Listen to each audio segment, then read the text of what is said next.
Hi everyone, I'm Kate Tarasky, Director of Operations here at the Association.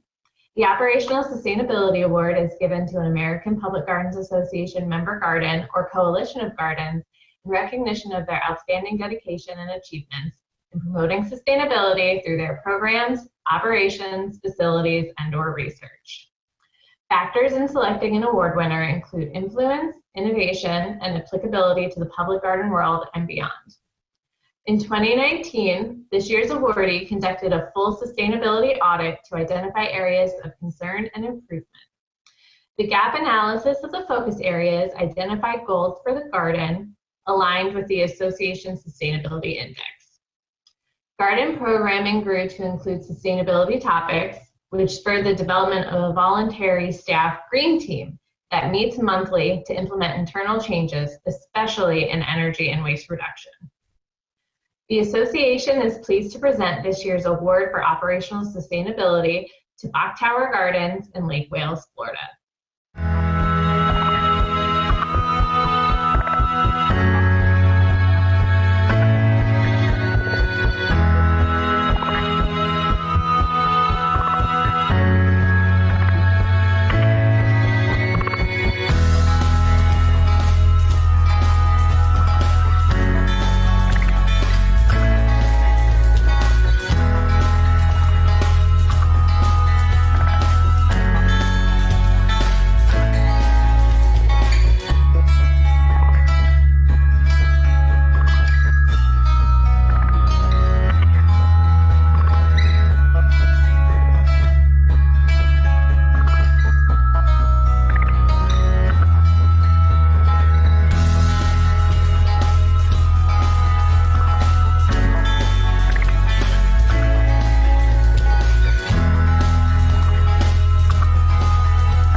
I'm Pam Allenstein, Plant Collections Network Manager at the Association, and I will be your staff representative during this virtual conference session. Before we begin, here are a couple of tips to get the most out of your virtual conference experience. First, if you are experiencing poor video or audio quality, we suggest closing other programs on your computer, especially other browser tabs. Your inbox will still be there at the end of the session, I promise. If you have any other problems or questions, Association staff are available to help. Give us a call at 610-708-3010 or send us an email at info@publicgardens.org. Second, while this session has been pre-recorded, the presenters are here with us today to answer questions, and we'll be happy to do so in a live Q&A portion after the pre-recorded session. At some point during the session, the presenters may activate a poll. Poll responses are anonymous, so please be sure to let us know how you really feel. Finally, you can submit your questions using Zoom's Q&A function that you will find at the bottom of your Zoom taskbar. Questions can be submitted anonymously, and then you can also upvote other questions to indicate that you would like to hear them answered. We will try to answer as many questions as we can during the live Q&A portion of this session. Some questions may be answered directly through the Q&A feature. Thank you and enjoy today's session. Hi everyone, I'm Richard Schulhoff of the LA County Arboretum, and I'd like to welcome you to today's session, Every Garden Tells a Story, Managing Landscape Heritage. It's our invitation to you to give consideration to the heritage of your landscape and how better knowing it can enhance your mission. Whether you've ever thought of yourself as a historic garden, whether you've ever thought of your landscape as having cultural significance, better understanding the story of your landscape and your history can confer huge benefits upon your organization. Most obviously, if you're involved in restoration or preservation projects, knowledge of original design and materials is essential, or whether it's just ongoing maintenance of a newly constructed feature or structure. That's information you need to have. And then so many of our gardens in the United States have a multicultural history. So better documenting your history can provide you with the information you need to appropriately represent the contributions of many different cultures and peoples to what your landscape is today. And then practically all of our gardens are involved in telling our story. It's something that we're doing constantly. And more detailed knowledge of your history can bring new depth, new excitement to your sharing of your story with your community. So a very, very, very important benefit. The way that you approach documentation of the history of your landscape, there is a gold standard, and that is the Cultural Landscape Report, known as the CLR, developed by the National Park Service in the 1990s. It can be done in-house or it can be done by consultants. But it provides a history of your site, the physical development of your landscape, your features, and your structures. It provides an assessment of the condition, the integrity, and the significance of the structures and features in your landscape. And then it provides an overall approach, a plan, the stewardship of the legacy of your gardens. But it is the most rigorous, credible approach available. And the CLR can cover a diversity of landscape types. I'm sharing examples now from our 4 presenters, but most of our gardens include at least a few gardens that are the result of careful, deliberate design. Many of our gardens also include vernacular landscapes, landscapes that reflect past or present functional use of the land and are important reflections of the cultural history of our properties. And then also many of our landscapes include natural areas, areas of spontaneous native vegetation that nonetheless are an important part of our cultural history. So today we have 4 presenters from 4 very different gardens sharing with you the story of how they documented their landscape heritage. In order of appearance, we have Ian Simpkins from Biscaya Museum and Gardens in Florida. He'll be followed by Sarah Roberts from Gosienta Gardens, Atlanta History Center, followed by me here at the LA County Arboretum, and then Cindy Brockway, Director of Cultural Resources, Trustees in Massachusetts. So Ian Simpkins, take it away.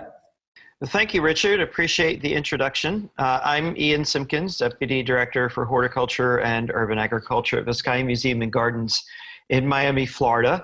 And I have a very short window of time to cover an awful lot of information. So I will go ahead and get started. So according to the National Trust for Historic Preservation, the main formal gardens of Biscaya is the premier example of a formal European-styled garden in the United States. It's a prime example of a garden that was constructed in the late Gilded Age and country place era of the United States, when unimaginable and fabulous wealth created fabulous gardens beyond compare. Despite remaining mostly intact, like many gardens, it has changed over time. In fact, so much has changed through the garden's first century. Biscaya was built as a private estate for one man in the wilds of Miami, but today it skirts downtown Miami, which you can see in the background there, which itself is well over 1 million people. And at least before the pandemic, Biscaya welcomed 300,000 visitors from all over the world. Being run as a county park and decorative arts museum for several decades, decisions detrimental to the integrity of the garden were made, and they layered over time. Over the past decade or so, however, a concerted effort has been made to bring back the gardens to their former splendor, and in the next 18 months or so, we will embark on a full restoration of the gardens, guided by our own cultural landscape report that was completed in late 2011 and will be updated later this year. Now, a cultural landscape report is an indispensable tool. It really is the only document at one's disposal that comprehensively illustrates the who, the what, the when, where, and why of a cultural landscape. But what is a cultural landscape, you ask? It is a landscape that has been directly affected by the hand and cultures of man for man's direct or indirect use. Using this definition, many public gardens fit into the description of a cultural landscape, Biscaya included. And as a steward of such a landscape, especially one that is a National Historic Landmark, it is critically important that the essence of the landscape is not lost over time.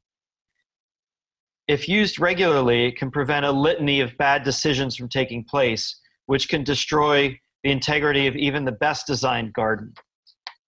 So, you ask, how can we make better decisions? And at this point in the game, you may find that you don't know, and that's okay. Your first step would be to figure out what the big idea is, which is the overarching message that you want to get across. Determine the story that the landscape has to tell, and figure out how you want the landscape to communicate that big idea. Decide what's important and what's not. For example, in Vizcaya's secret garden, which you see here, the story of the garden is so strongly told that we determined that this landscape we put in would not detract from the actual story of the garden.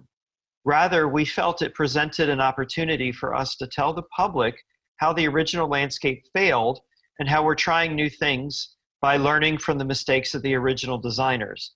And honestly, who wants to look at grass when they have this?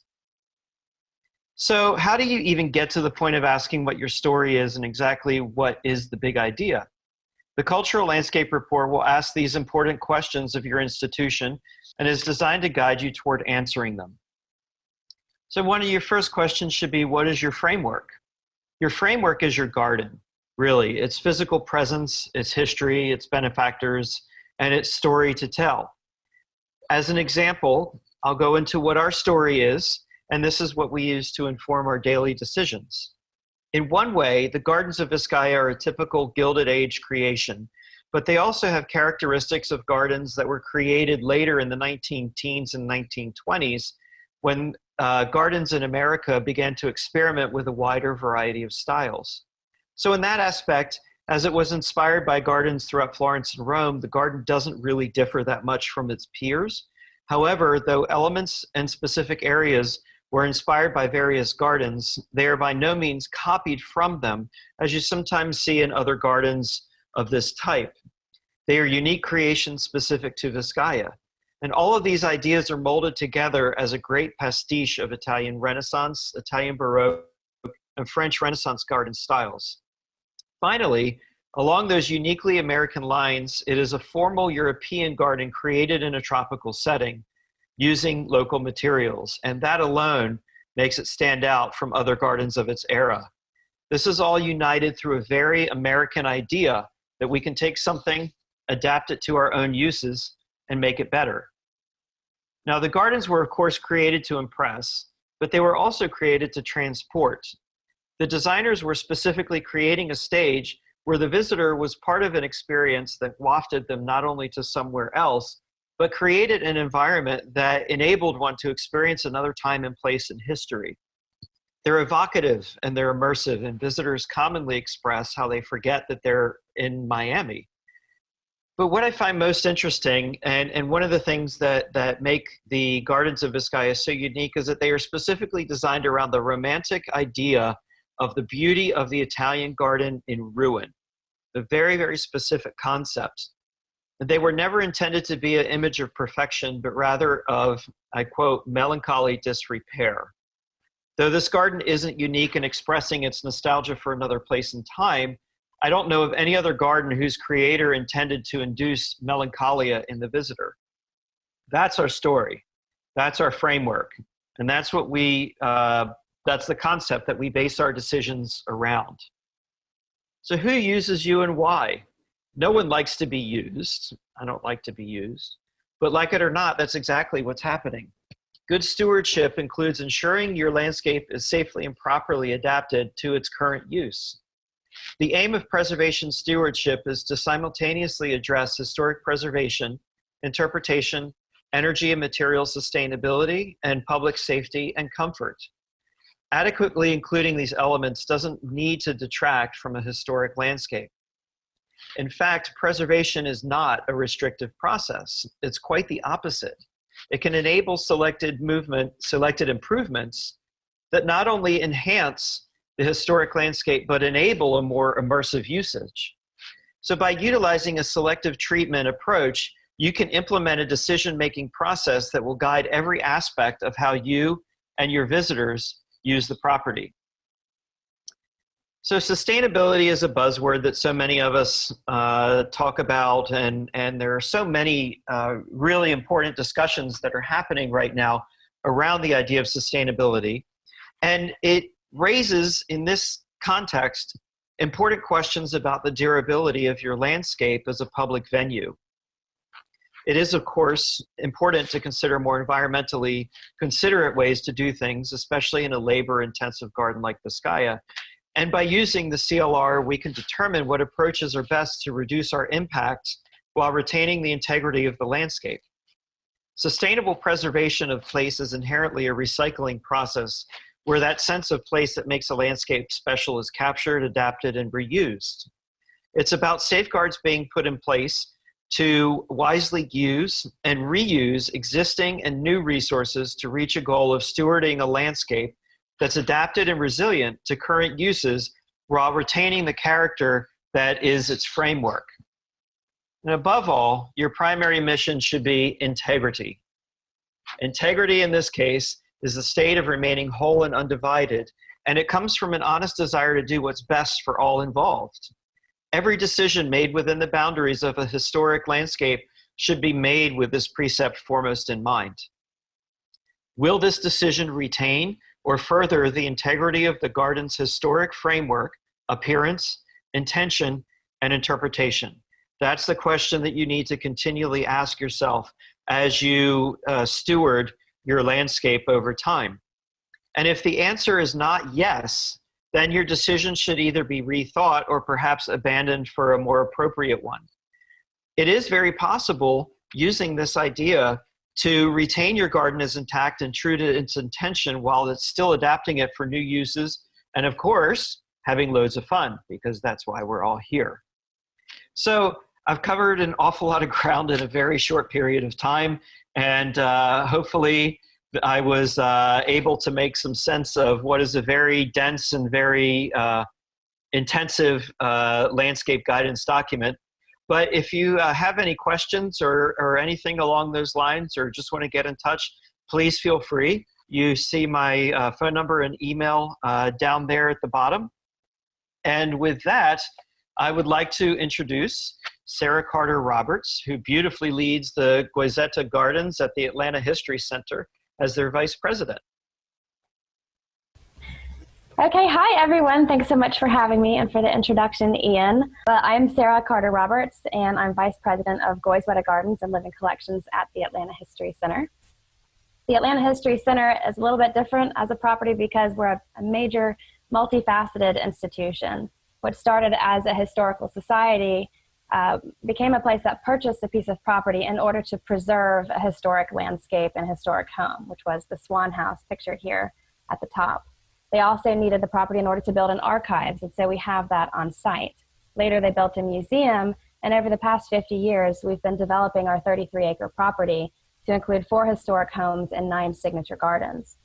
We decided in the end that we would create our own cultural landscape report. We have a grant-funded position to help us work with that, but it is something that can be done by your own staff. It just requires an intense dedication of time. Why did we decide we needed to do this? Well, we recognized that need because we started getting questions that we couldn't answer. Questions from our staff, from our board.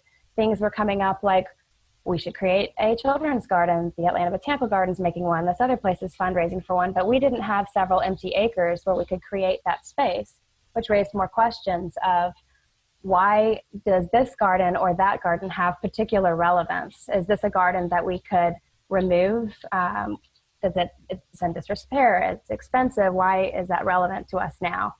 Or other questions could come up like, how are we going to interpret this site? So I have these photographs here of the Smith Farm, which is just one of the gardens on our campus.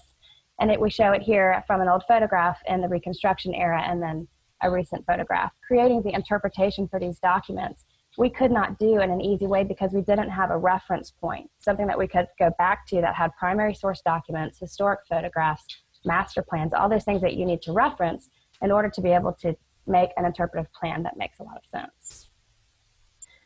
Also, we were looking at doing a collections master plan, but there was no way that I felt comfortable inviting a bunch of experts to come and advise us on which collections we needed to be developing on our campus when we didn't know exactly why we had the collections that we do. We also didn't have a small document to hand to those experts to give them the background on why these specific gardens were really relevant to the history of Atlanta. So how did we get started? So I told you we hired one person to come in, and she had a journalism background and was also a horticulturist and curator. And we came in with the idea of formalizing the purpose of the document to answer all of those questions, and then it raised more questions as we went. We also need to determine what period of time were we going to cover. Because if you go all the way back from Pangea to the present day, you are never going to finish. So you have to decide, is this going to be when we took over this particular piece of property, or is this going to be from pre-colonial settlement till today? And as you decide on that, to answer all of your questions, you need to start creating an outline. And by having a very formal outline, you end up with distinct sections that are smaller bites that you can pick off and make this a much more manageable project. You can also assign staff that are knowledgeable in certain areas to tackle each piece. It is going to take a significant amount of time, and I would recommend that you create a project timeline and you really work hard to stick to it, because creating your own document means that you're going to go down 1,000 rabbit holes trying to answer small questions, and you have to prioritize the information you really need, stick to that purpose of the document, and assign a block of time for research, a block of time for writing, and a block of time for editing. And then get that on people's calendars way in advance so that they know they're going to be reading several hundred pages of information for editing.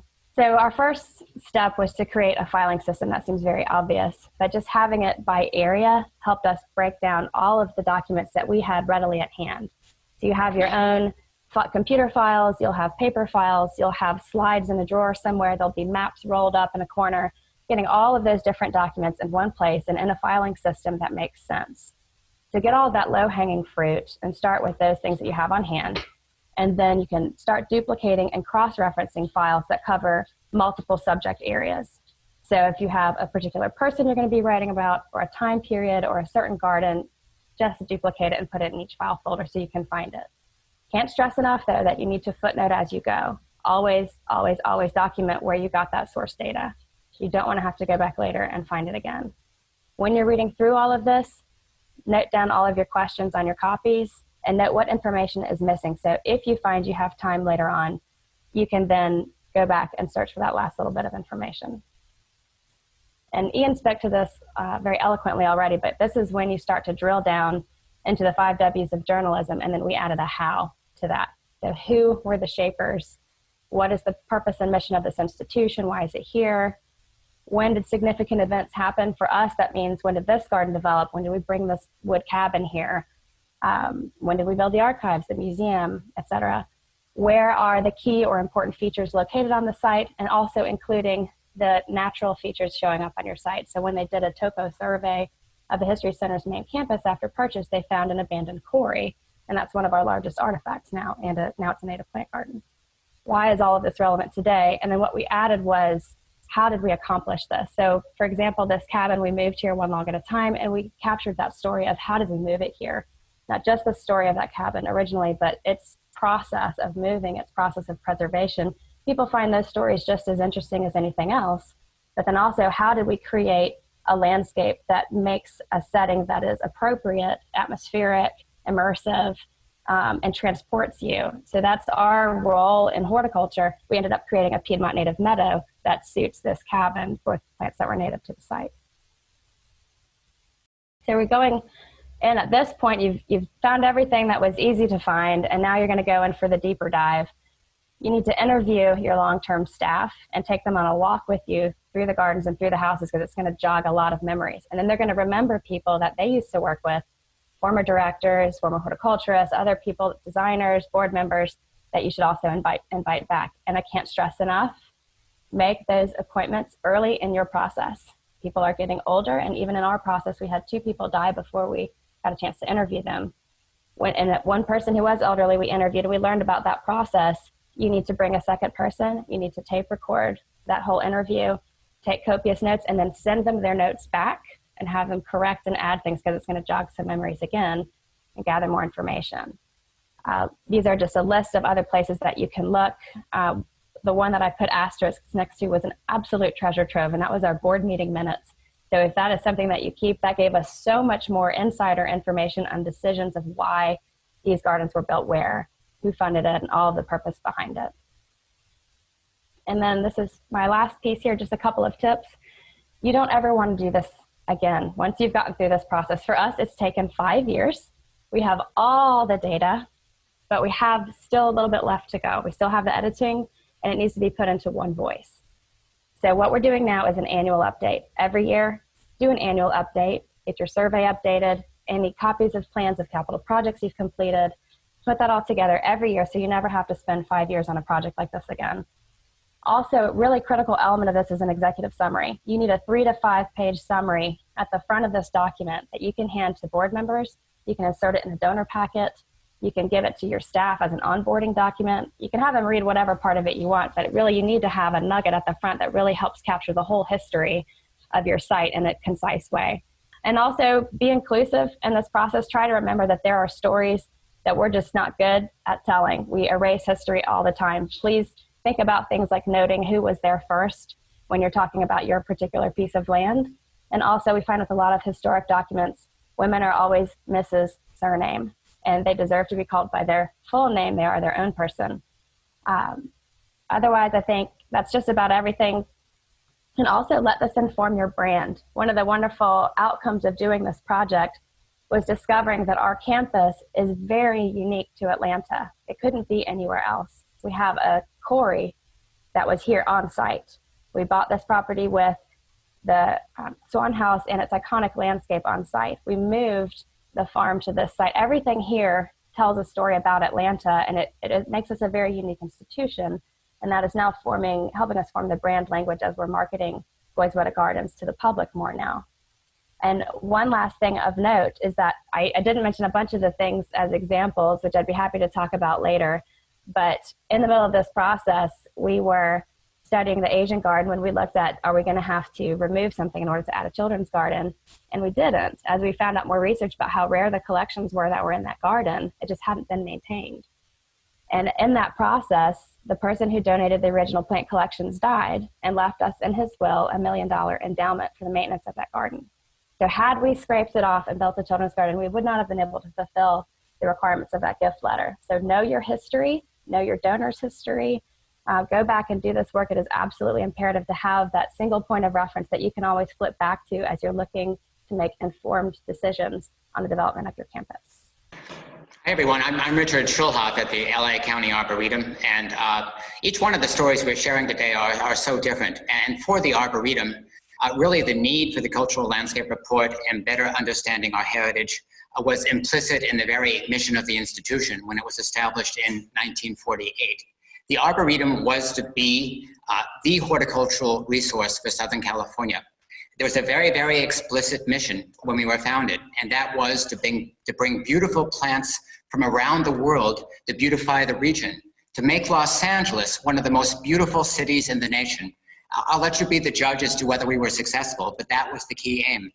But there was a secondary mission, and that was to create a restored shrine of historical importance to the state of California.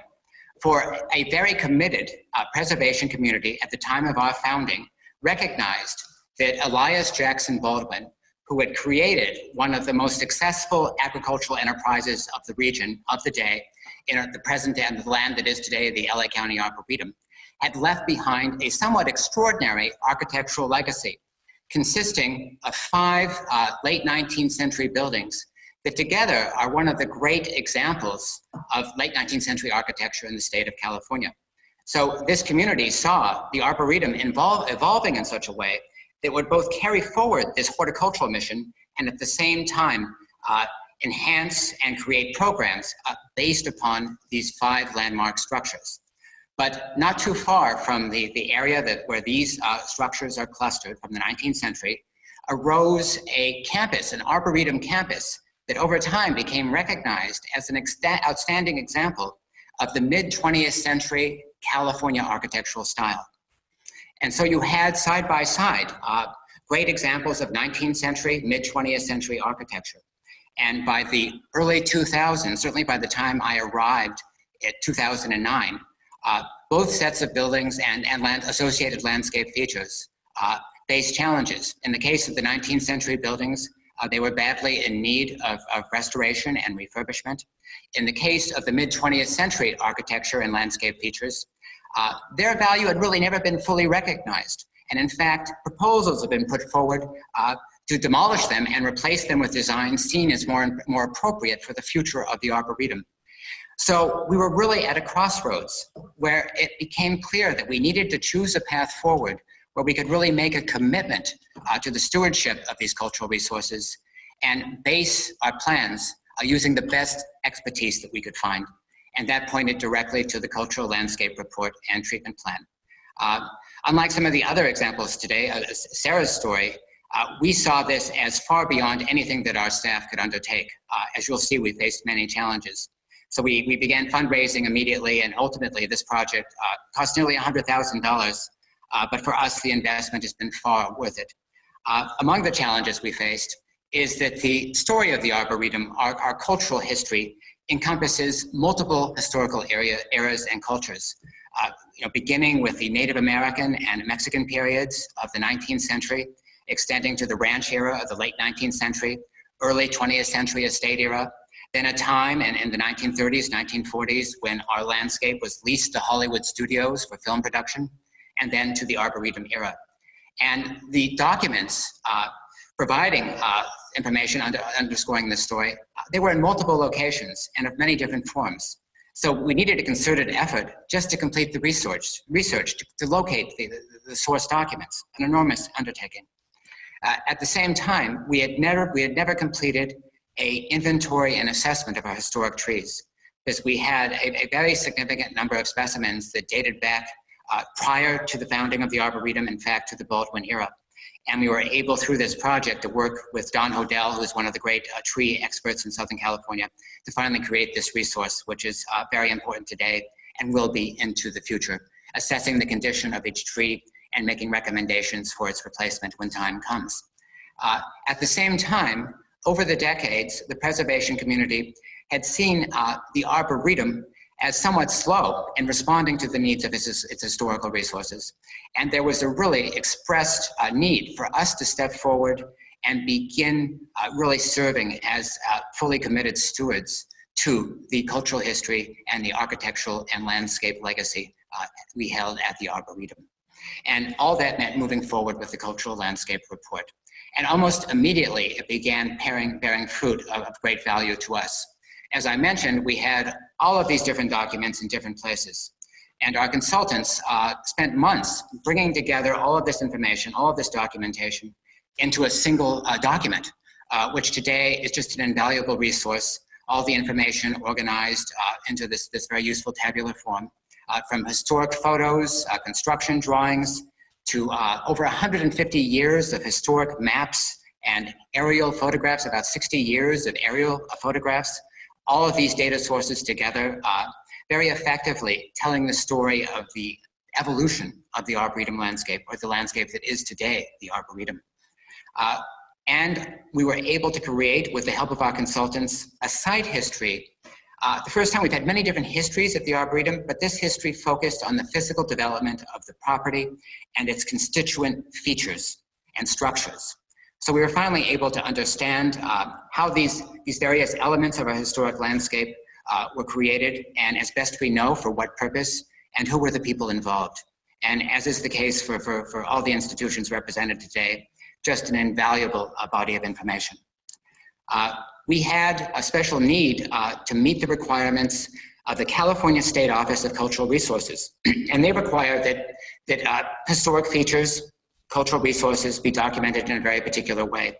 So for well over 100 different structures and features of the Arboretum, we had these primary record documents created, which meet the requirements of that State Office of Cultural Resources and allow us to, in a very efficient way, meet the requirements of the state as we begin restoration efforts or new development.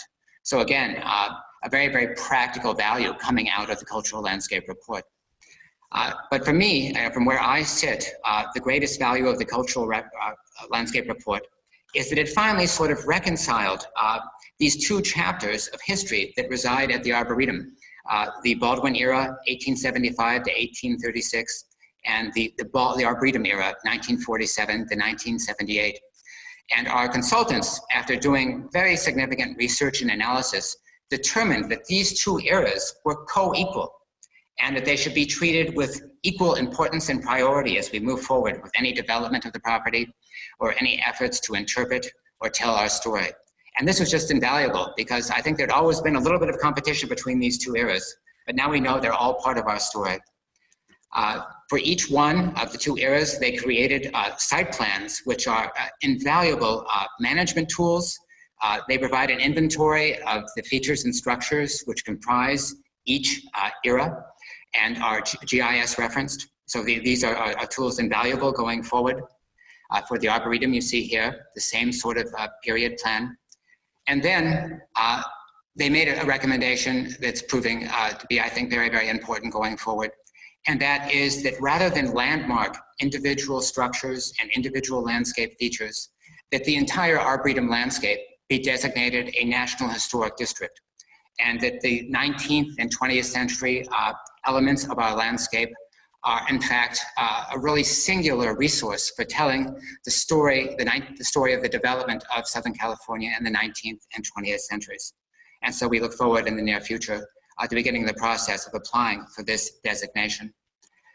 When it comes to both restoration projects and new development, the CLR is being extremely beneficial to what we're trying to accomplish. It has assisted us with fundraising because it gives us a credibility we previously didn't have. I mean, what a demonstrated commitment to stewardship it's been for us. And at the same time, it gives us direction in new development at the Arboretum. This is a rendering of the proposal for the new entrance to the Arboretum. And that structure in the center is one of the featured buildings from our mid-20th century campus, now becoming a centerpiece of a new design. Again, the value and insight brought by the CLR, recognizing that celebrating that period is the exact right thing for us to do. And then an unanticipated benefit of the CLR process for us has been recognition from the preservation community with awards from the California Preservation Foundation and the Los Angeles Conservancy. So the CLR process has been a great benefit for the LA County Arboretum and will continue to be so into the future. So happy to answer any questions, but that's sort of on the fly our story. And I'll now pass it on to Cindy Brockway. Thank you. Today I'm going to bring you to New England, and we're going to talk a little bit about why these cultural landscape reports are important and what we've done. So rather than telling the stories of our places, I wanted to talk a little bit about how it's part of our planning process for the trustees. We organize almost 120 properties now in Massachusetts, and that includes 11 public gardens.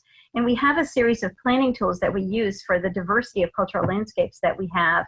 And we've done both cultural landscape reports and what we call cultural landscape assessments, which have allowed us to do a basic kind of mini version of the full-blown report so that we could phase the research work and the cost of the research in a series of well-planned stages. So what we have found is that our cultural landscape reports not only tell the history of place and of people, but they've become the go-to document for property facts. We have a lot of stories that have become truth by tradition rather than by fact. And so being able to say, yes, this is the documented story, this is the actual date, here's the source for where that information came from, has become really critical for us. And so many people call these books their Bibles. They go back to them when they're training interpreters, and they go back to them for donor cultivation appeals, for events and celebrating events that have happened with the property. But we've also realized how valuable they are in all of our living collections and in documenting the stories to be told around those collections and the people that brought them to our properties. More than anything, they've helped us to organize our archives, but we find that these are live and living documents that even though once they're written, they're sort of out of date because you find more information that's come along. And I don't say that to discourage you, I say that to encourage you to do these, but also know that there's going to be more information that's going to come forward after they've been written. We've had a huge amount of information come forward about the horticulturists at our properties that were almost invisible when some of our reports were written, and of the craftsmen that have built some of our garden spaces that again were invisible, but the families have come forward with their own archives that share that story in a new way from a new perspective. This is the list of our public gardens. The ones that are highlighted here, you can see there's about half of them that have a cultural landscape report. We're just finishing the cultural landscape report for Long Hill and the Sedgwick Gardens. Interestingly, our cultural landscape reports get written for lots of different reasons. So this is Castle Hill on the Crane Estate. It's in Ipswich on the North Shore above Boston. It has an incredible popular beach to it that you can just barely see in this photograph on the upper right-hand side. You would think that this would be so easily recognized as an important historic site with a series of important landscapes and gardens to it. But in fact, it was the plan of our organization to destroy all of the outbuildings that are part of this estate because they were so expensive to maintain. The main house was going to be the home of a music and arts foundation, and it was really the value of the conservation land that surrounded this house that was really the most appreciated by the organization. And I can say that the outbuildings were not in the best of shape. They did not look particularly inspiring, and they did have this moment of, oh my goodness, how much is this going to cost for us to do something with it? But by writing the Cultural Landscape Report to save these buildings and to tell the story of the entire property and not just the story of a family and their big house, has allowed us to actually conserve and preserve things like the casino and bring them to life as part of our public garden efforts here at Castle Hill in brave new ways. And we had lots of detailed information in order to be able to do this. The other thing that the report did was it allowed us to see where we had choices and what we could do in building out new or different spaces as part of the estate. And so this year, we have actually stabilized this ruin of the rose garden. This was a concrete pergolid circular rose garden in its heyday. And it has become a very iconic ruin that's beloved by everybody that comes to the estate. But the status of its deterioration was getting very alarming. And when we opened it and began just a test planting, which you see here for this space, we realized that rather than restore the entire thing, we may be better to stabilize it, to add some new contemporary elements to it, to show it its both historic and its new contemporary uses, and incorporate it as a major feature in our public garden rooms. This year, and over the past couple of years, we've been working on another property that's been much more elusive to understand. This is Long Hill. It's about 20 minutes away from Castle Hill. It's in Beverly, again on the North Shore. This, if it looks like a Charleston house, has good reason because all of the woodwork, beautiful woodwork here, was brought up from Charleston, South Carolina, and brought here in 1917, and then incorporated into a new house for the Sedgwick family, who were literary giants, the editor of the Atlantic Monthly. But it's the two women in the Sedgwick family that created the gardens here.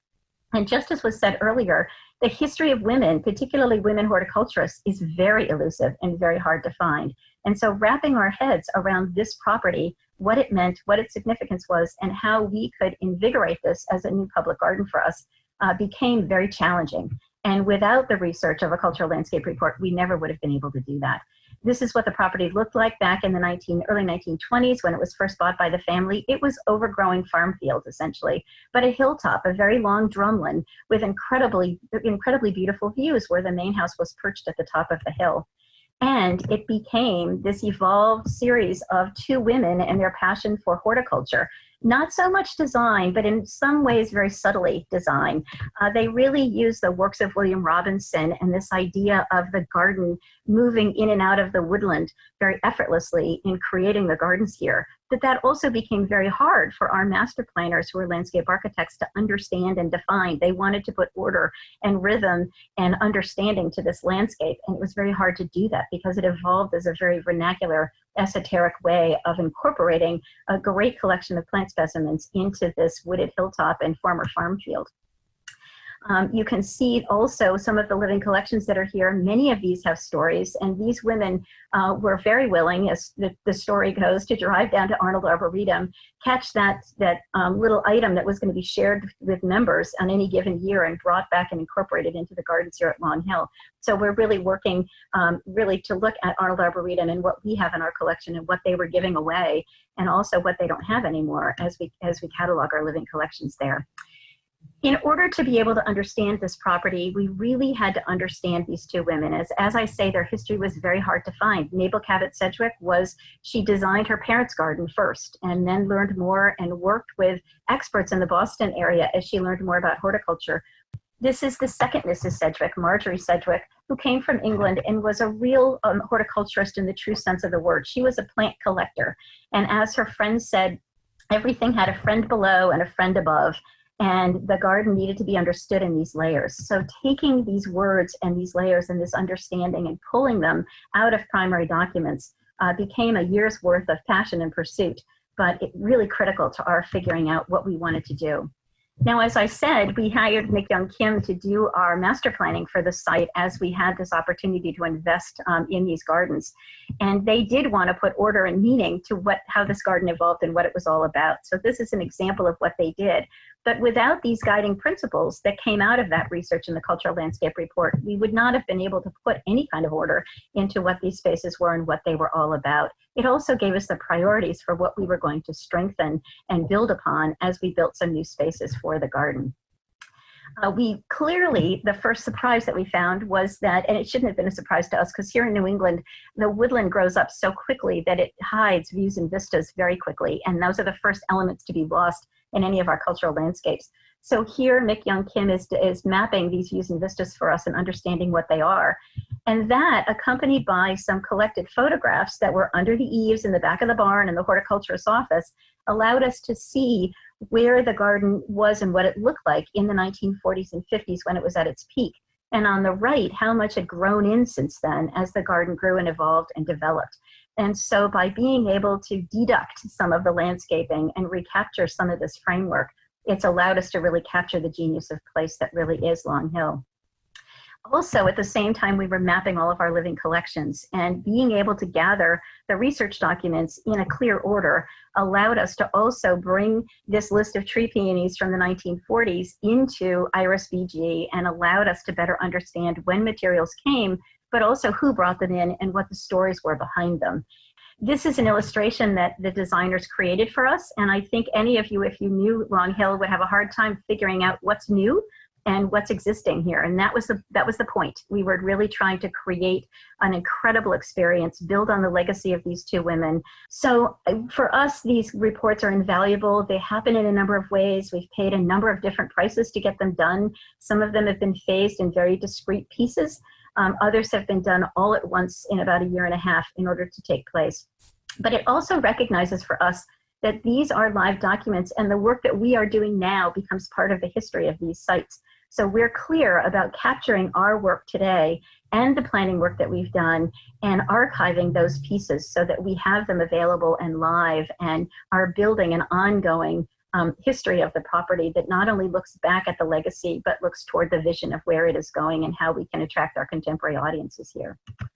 So I thank you all. Again, I'm honored to be part of this whole panel, and I'm thrilled that we're able to get together and talk with all of you. Like the others, we're all here happy to answer questions.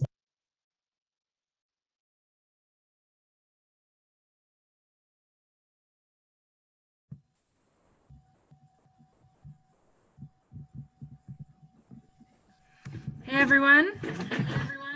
Hey everyone. Hi everyone. We are here and we're available to answer whatever questions that you have. So please fire away. We are happy to answer easy questions and difficult questions alike. Don't be shy. And we did type in some answers. So you might want to scroll back through and see if we've answered it to your satisfaction or if you have any more details you want to know.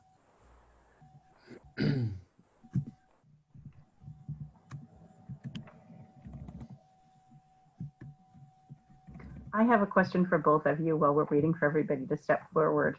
And that is, tell me the one most challenging question that was the most controversial or the most difficult to address in your cultural landscape report.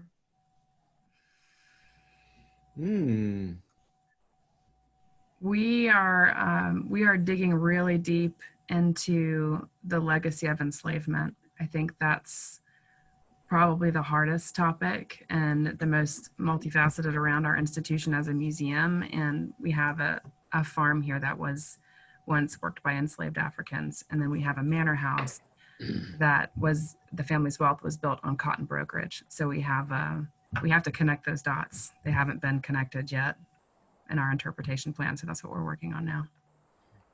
That's a big challenge. Yeah. Yeah, we don't have that legacy of enslavement. We were built much later, and James Deering, who was the patron of Vizcaya and the owner, his family actually built their fortune through International Harvester, which was agricultural machinery, negating the need for manual labor in the fields. So for us, I think the most difficult question that we've come up with was not necessarily a historical one, but a current one, and that how do we adapt the use of our garden, well, how do we adapt ourselves and to change the perception of us as elitist? We've been seen as a rich white man's house, and for years we've been seen as a party palace for ultra wealthy people, and in a way that's been somewhat born out of necessity, but because otherwise we would be drowning in events and photography sessions and so on. But how do we adapt ourselves to become available to everyone, and how do we broadcast that to the general public, that we're not elitists, that we're actually something special that anyone can experience? And I guess along those lines, we have used some of the findings from our cultural landscape report to highlight the critical contribution of minorities to the creation of Vizcaya. Much of the garden and the estate was created using African-American and Bahamian labor. And in some cases, Bahamian workers came over from the Bahamas to work at Vizcaya and settled in Coconut Grove, which is a neighborhood of Miami that's right down the street. And LGBTQ individuals played a prominent role in the design of Vizcaya. And so we've used the history that we've found in the Cultural Landscape Report to begin to show that we are not something that was created by white people for white people, that we actually have a very rich cultural history. Yeah, that's about it. I don't want to continue down that line because I know we have very short amount of time. We have one question pending about do we still need a living collections policy or preservation maintenance plan if you've done a CLR? And I would say yes, absolutely. And in creating our own CLR, I covered about how to do the history part. What I didn't talk about was the assessment part and then the recommendations. So when you go into that section, we'll do our own assessments, but we'll also bring in outside experts and absolutely create a plan within that's part of your CLR of how are you going to maintain this over time. And with living collections policy, that's another whole document, which we could talk about. We can talk about offline. Right, and I'm happy to, sorry, Lucinda, I'm happy to talk about that as well. So please get in contact with me because we had to ask ourselves a lot of questions about how to integrate living collections into a historic landscape. Yeah, and I have found that with our preservation maintenance plan, with those that we've written, the gardeners don't have time to read them. And so being able to mentor live the care of the gardens and then provide some resources that are like a living library for them has been much more useful than a written down document with a lot of instructions that nobody has time to read. I think we're out of time. Awesome. Thank you guys so much. Yes, we've come to the end of the presentation, and thank you to our presenters.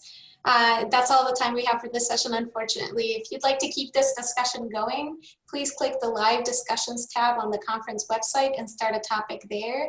Again, thank you all so much for being a part of this session, especially to our presenters. Coming up next at 4 p.m. Eastern Time, you can choose between a session on garden leadership transitions and the student presentations as your final session of the day. Thanks again for attending and see you at the next session. Thanks, everyone. Thanks, everybody. Bye.